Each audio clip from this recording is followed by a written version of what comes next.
আসসালামু আলাইকুম। আশা করি আপনারা সবাই ভালো আছেন এবং আলহামদুলিল্লাহ আমিও ভালো আছি। তো অনেকদিন পর সকাল সকাল আরেকটা ব্লগ নিয়ে হাজির হলাম। মাঝখানে অনেকদিন কোনো ব্লগ বানাইনি, কিন্তু টুকটাক ভিডিও করে রেখেছি। তো কি ভিডিও করে রেখেছি তাই আজকে আপনাদের সাথে শেয়ার করব, এবং আজকে সারাদিন যা করব তাও আপনাদের সাথে শেয়ার করব। যদিও বৃষ্টি থাকে, ঘর থেকে একদমই বের হওয়া হয় না, সো কি আর দেখাবো, ঘরের মধ্যেই তো থাকি সারাদিন। তো যাই করবো তাই আপনাদের সাথে শেয়ার করব। আর এর মাঝখানে কয়দিন কি করে আসলাম সেটাও আপনাদের সাথে শেয়ার করি। তো চলুন তাহলে আগে দেখে আসা যাক এই কয়দিন কি করলাম। দুই হাতে ধরছি, হাতির মতো ছাড়া অতটুক টিকটিকি দেখা ভয় পায়।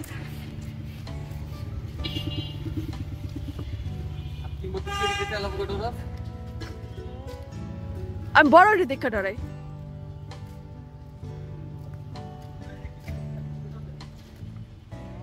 এ তোর জ্ঞাতি গোষ্ঠীটা ডাকবি না।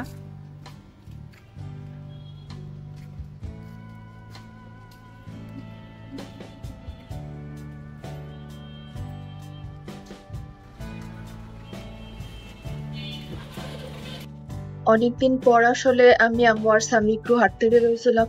ঘর থেকে তো বের হওয়াই হয় না, তো সন্ধ্যাবেলায় আমরা তিনজন একটু হাঁটতে বের হলাম। আর সেখানে হচ্ছে সৈয়দানাতে একটা মেলাও হচ্ছিল, একটু মেলাতেও ঘুরে আসলাম। মেলাতে তেমন একটা কিছু ছিল না, আর এই সকালে আপনাদের সাথে অনেকেই শেয়ার করছি, সেজন্য আমি আসলে মেলাতে আর তেমন কিছু ভিডিও করে জাস্ট এমনি করে দেখে আসলাম। আর এখানে হাঁটতে হাঁটতে একটু রেস্ট নিচ্ছিলাম। আর আম্মু অনেকক্ষণ হাঁটার পরে আম্মুর অবস্থা খারাপ হয়ে যাচ্ছে, প্রথমে ব্যথা করতেছিল, তাই সে এখানে রেস্ট নিচ্ছিলাম। বাইরে আসলে কিছু খাওয়া দাওয়া করিনি, বাসায় গিয়ে খাবার রেডি করবো। আমি চিন্তা করছিলাম একটু ছোট চটপটি খাবো, একটু পরে আর ইচ্ছা করবো না তারপর কিছু খাওয়া দাওয়া করতে। বাসায় গিয়ে একটু খাবার রেডি করে তো এখানে হচ্ছে সসেস ভাজছি, এখানে আর কতগুলো ভাজা হয়েছে। সেটা একসাথে একটু বেশি করেই ভেজে ফেলতেছি, কারণ আগে যেগুলো রাখছিলাম আমার কাছে কেমন যেগুলো হচ্ছে যে আর কিছুদিন থাকলে তো লেট থাকবে না, তাই একবারে ভেজে শেষ করে দিব। আর যেহেতু এটাই রাতের ডিনার হয়ে যাবে, সো এটা দিয়ে পেট ভরে দেবে, রাতে কিছু খাবে না। এখানে হচ্ছে চা, আর এখানে আমি দই বড়া বানাইছিলাম অনেকদিন আগে, তো আজকে হঠাৎ ইচ্ছে করলো, ওই জন্য আজকে একটু আগে ভিজাই রাখছিলাম লবণ পানি দিয়ে। আর এখানে দই রেডি করে রাখছি, এখন হচ্ছে এটা অ্যাসেম্বল করবো। এই দই বড়া আর এই আমার পুদিনার চাটনি বানানো ছিল, এটা আগে থেকে বের করে রাখছিলাম। এটাও আজকে মনে শেষ হয়ে যাবে, এটাও অলমোস্ট শেষ, আবার বানাতে হবে।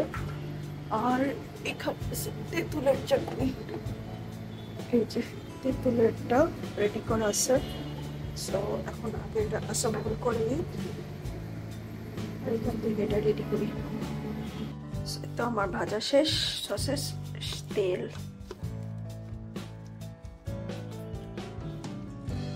যদিও এটা সরিষার তেল, স্টিল অনেক তেল। আবার এটা বেশি তেলের মধ্যে না ভাজলে ঠিক করে ভাজাও হয় না।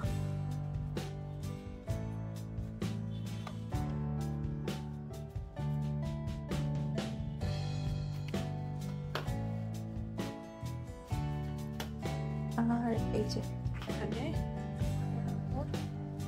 দই বড়া রেডি।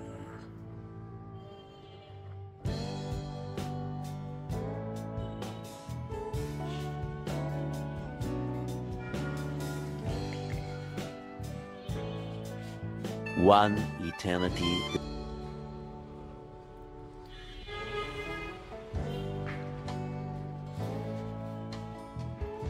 সো এখানে আম্মু বাদাম ভেজে রাখছে, এগুলো অনেকগুলা বাদাম কিনছিল। এই বাটিতে প্রায় 1 বাটি বাদাম ছিল। এই যে এই বাড়িটাতে 1 বাটি বাদাম ছিল, অলমোস্ট কাঁচা বাদাম ছিল। সবগুলা বাদাম এমনি কাঁচাই খেয়ে ফেলছি। লাস্ট মোমেন্টে এসে আমার মা কয়টা বাদাম ভাজছে, কারণ আমার ভাইকে আমি কারণটা হচ্ছে একদিন আমার ভাইকে আমি বলছিলাম যে আমি কাঁচা বাদাম খেলে পেট খারাপ হবে, ও কিনতে চাইছিল বা কিছু একটা কারণে, যার কারণে এরপর থেকে সে বাদাম কেনার পরও একবারও কাঁচা বাদাম খায়নি। কিন্তু তার সামনে আমি বহুবার খাই ফেলছি, তাও আমার বাধ্যগত ভাই, জীবনে যেখানে কোনো কথা শুনে না, সে বাদাম খায়নি। সো শেষ মুহূর্তে আম্মু তার জন্য বাদাম ভেজে রাখছে, জানে এখন সে খেতে পারে, একটু বাদামি ছিল। আর এখানে আমাদের আজকের যে বিরিয়ানি সেলিব্রেশন, আমার ভাইয়ের এক্সাম শেষ, সেই উপলক্ষে আমার মার বিরিয়ানি সেলিব্রেশন, মার সেলিব্রেশন না, মা এমনি বিরিয়ানি খাইতে চাইতেছে। আমি চিন্তা করলাম যে এটা এক্সামের সেলিব্রেশন, সো সেটার জন্য 3টার সময় হঠাৎ করে মনে হয়েছে বিরিয়ানি খাওয়ার কথা আমাদের। এখানে মাংস অলমোস্ট হয়ে গেছে, সব কিছু শেষ, মানে রেডি করা শেষ। আম্মু জাস্ট গোসল করতে গেছে, গোসল টোসল করে এসে নামাজ পড়ে তারপরে করবে। আর এখানে হচ্ছে একটু চাল ভিজায় রাখা হয়েছে লবণ দিয়ে মাখায়ে, আম্মু এটা ভাজবে। আম্মু সবসময় বথা, কিন্তু কখনোই ভাজায় না, সো আম্মু আজকে এখানে লবণ দিয়ে চাল ভিজায় রাখছে, এটা আজকে ভাজবে।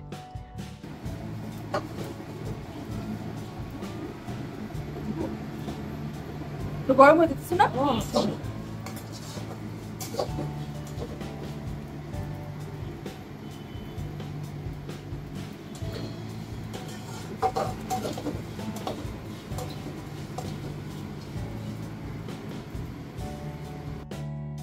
যে আমি এখানে চাল ভাজলো এতক্ষণ ধরে, এবং ভাজার পরে এই যে এরকম হয়েছে। এটা আসলে অনেক আগে আমি বানাইতো, মনে আছে, অনেকদিন পর আসলে আমার চাল ভাজা হলো। মাঝখানে এরকম বানানো হয় নাই, আমি অনেকদিন ধরে বলতেছিল, তো আজকে শেষ পর্যন্ত ভাজা করলো আর কি। আর এখানে যে বিরিয়ানির মাংসটা রেডি করা হয়ে গেছে, এরপরে মাংসের কাজ চলতেছে। পোলাওটা রান্না করে মাংস করা হচ্ছে। এখানে চাল আর বাদাম এই যে ভাজার পরে একসাথে মিক্স করে রাখছে, এখন এটা এইভাবে বয়মে রেখে দিব। দেখতেই হ্যাপি মচমচা মনে হচ্ছে, বাদাম গুলো কিন্তু একদম মানে মচমচা হয়ে গেছে ভাজার পরে। এখন এটা হচ্ছে যখন হচ্ছে খাওয়া যায়, যেটা আপু বলতেছিল, এটা কিন্তু পেঁয়াজ মরিচ দিয়ে মাখায়ও ঝাল করে খাওয়া যায়। যারা খান তারা তো জানেনি, আমাদের বাসায় অনেক আগে বানানো হয়েছিল। আম্মুর বিরিয়ানি রান্না শেষ। কি গন্ধ!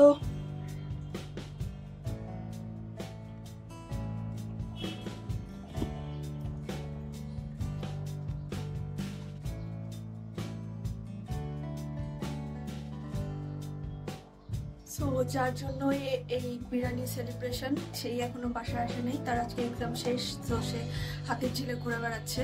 সে আর একটা ভালো কাজের জন্য একটা সার্টিফিকেট আনতে গেছে, কি কাজের জন্য সার্টিফিকেট সেটা সে আসলে আপনাদের সাথে শেয়ার করব। এখন আমি আর আম্মু খেতে বসবো, এখন অলমোস্ট 5টা বাজে। स्वैग में चला मेरा यार, कर देगा सबको घर के बाहर। मुझे इसमें सबसे ज्यादा ये दिक्कत है कि वो बहुत सेफ है, वो गलत लोगों को कॉल आउट करता है just be in the game. तो आपको समझना पड़ेगा कि दो अगर जेन्युइन कनेक्शंस हैं, कुछ जेन्युइन है तभी वो साथ में है। अभी मेरा कॉल आउट कर।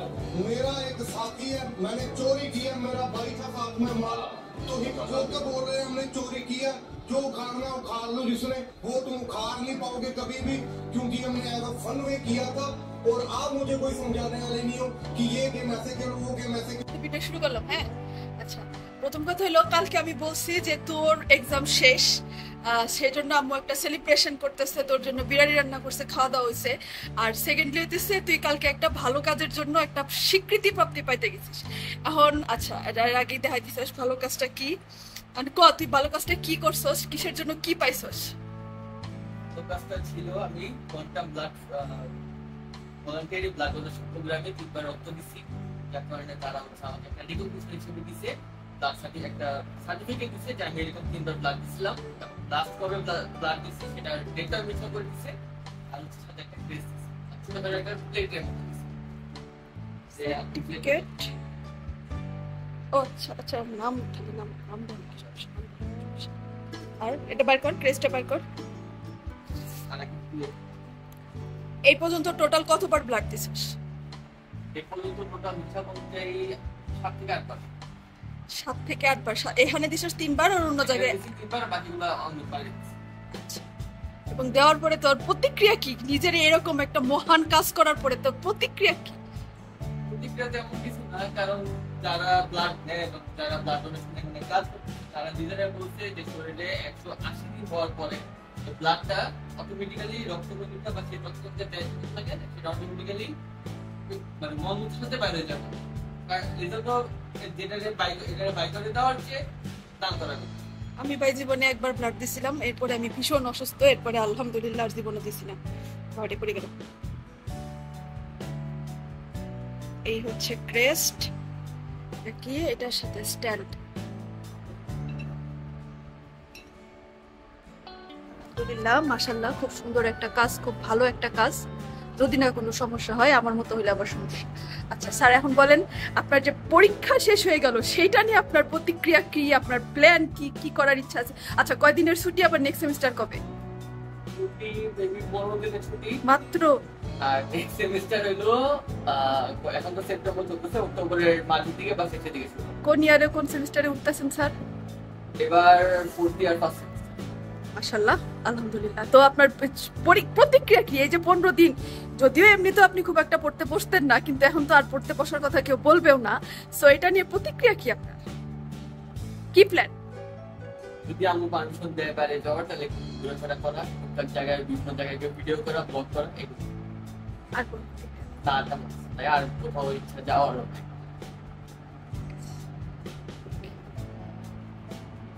আপনারা ভাইয়ার মুখ থেকে কিন্তু শুনলেন সে কোন মহান কাজের জন্য কি স্বীকৃতি পাইলো। আসলে সে মোট এই পর্যন্ত প্রায় 7 বার রক্ত দিছে।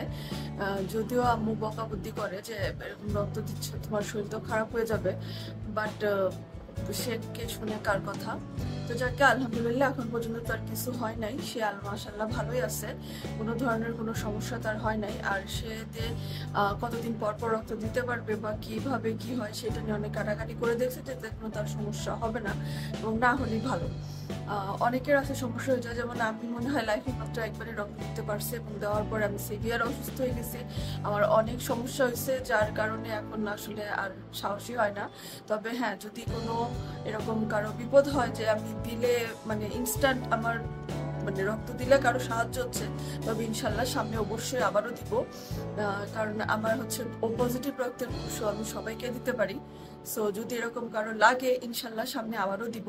বাট আমার ভাইয়া হচ্ছে কি কোনো এরকম যে ডাইরেক্ট পেশেন্টকে দিচ্ছে তা কিন্তু না, সে যেরকম কোয়ান্টাম ফাউন্ডেশনে দিচ্ছে, তারপর ওদের ভার্সিটিতে লেকে বিভিন্ন ধরনের এরকম ব্লাড কি বলে এগুলার অর্গানাইজেশন থেকে বিভিন্ন যে ক্যাম্পিং হয় সেসব ক্যাম্পে আর কি দিচ্ছে। তো এসব ক্যাম্পে গুলো দেওয়ার জন্য আসলে আম্মুকেরা বেশি বকা দিচ্ছে, মানে এখানে কেমন ধরনের সিরিঞ্জ ইউজ করে, আসলেও এটা ঠিক মতো ইউজ হয় কিনা, এসব ব্লাবলা কারণের জন্য আসলে আম্মু বকা দিচ্ছে। যাকে আলহামদুলিল্লাহ এখন পর্যন্ত সুস্থ আছে, কোনো ধরনের সমস্যা হয়নি।